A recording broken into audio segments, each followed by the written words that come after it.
We wouldn't have preferred time. No, you know that. You know that we will call upon God mercy. We will call upon Him for mercy.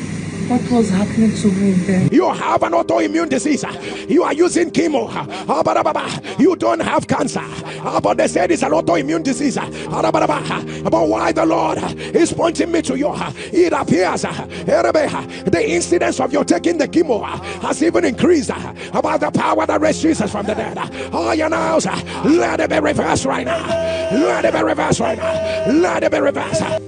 What God cannot do Does not exist. What God cannot fix. Does not exist.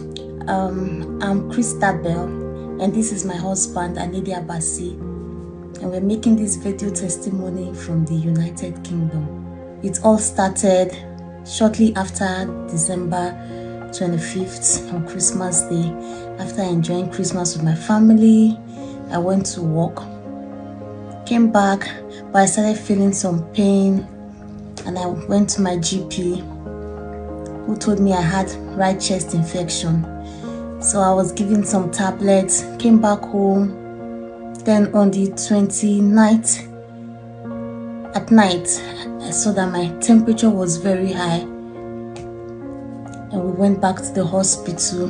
My blood was taken for some tests. And when the results came back, lo and behold, all the parameters were high. And the doctor that saw me that night said he couldn't handle that case alone. He couldn't even start with treatment for the case until the consultants arrived in the morning. So when the consultants arrived, before then, I kept having increased temperature, 40 degrees, 42 degrees, that everybody started running helter-skelter. So the devil just came and everything started playing like a movie. So they're like, why did you just come to the hospital now? So I told them, this just started tonight, the increase in temperature. They're like, oh my God. You know, when the consultants came in the morning, they started doing blood tests. Everybody, they were running helter-skelter. That even me, I didn't understand what was going on. They took bloods, they did bone marrow biopsy and a lumbar puncture, all almost at the same time, DNA test to see what was going on with my immune system. They couldn't find anything. I had to spend 3 weeks in that hospital before they were able to come up with a diagnosis known as HLH. That's too much proliferation of the macrophages in the body. My body was fighting itself. My immune system was fighting itself. They saw that they couldn't provide any solution. They had to transfer me again to a higher hospital to do a total PET scan. After I was transferred to the other hospital, the scan was done.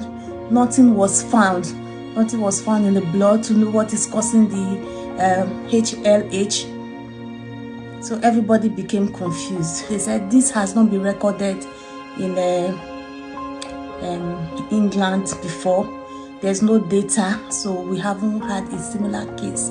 So permit us.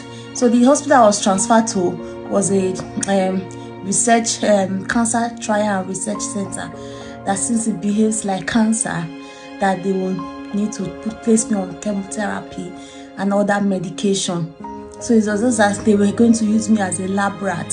So there was no other solution possible. I kept believing in God.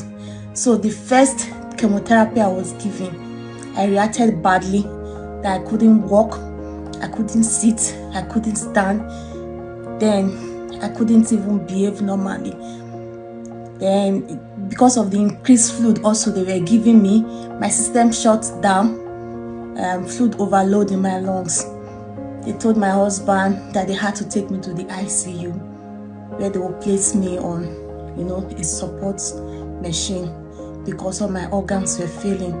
Finally got to the ICU. That was how I went into coma. My husband is going to continue from there. In the ICU, she was put to sleep on a ventilator because the blood pressure was so very low, very bad.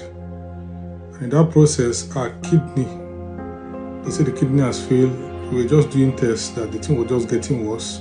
They said the liver too failed. They said the right arteries too is not pumping blood very well. So that there's so much concern and that she will not survive. She will not live. She will not survive this one. So I told them that no, God that I serve, the God we serve, the God of NSPPD, says nobody will die, nobody will be buried. I keep on proclaiming this, that she will not be buried, she will not die. Keep on playing NSPPD, oh Lord, show me mercy on her phone, putting it close to her ear while she was on the bed. Keep on praying, keep on praying. One of the consultants was not telling me that she's just that I'm prolonging death instead of prolonging life. Why don't you just shut down the machine? Because when the kidney was down and all those things, she was put on the dialysis machine. There are a lot of machines on her body, and I said no, that this one we're prolonging life. He said, what if the machines and the medications on her is giving her maybe want to cause harm? They're not going to shut down. I said no, she leave it. That God will save her. So they said that they've never seen when God has come down to save anybody in years of experience. I said no, you will see this one in her life. In the NSPPD platform, many times Pastor Jerry will be prophesying multiple organs reverse, multiple come back to life, kidney, liver, and the rest come back to life. To say the Lord, any organ failure, heart, kidney, liver, lungs, any organ failure, the balm of Gilead is here. The balm of Gilead is here. At the sound of your amen, I decree, let it be reversed by fire. She woke up and they were surprised. They were surprised. So this doctor, this consultant, now begin to come back. Okay, these organs are getting better in the last 3 days. The next day, the last 4 days, 5 days, is getting better. On the 27th of March, Pastor Jerry said, autoimmune disease, reverse. He said, you don't have cancer, but you are taking chemotherapy. I don't know who you are. You have an autoimmune disease. You literally have to use chemotherapy. You are using chemo. You don't have cancer. But they said it's an autoimmune disease. And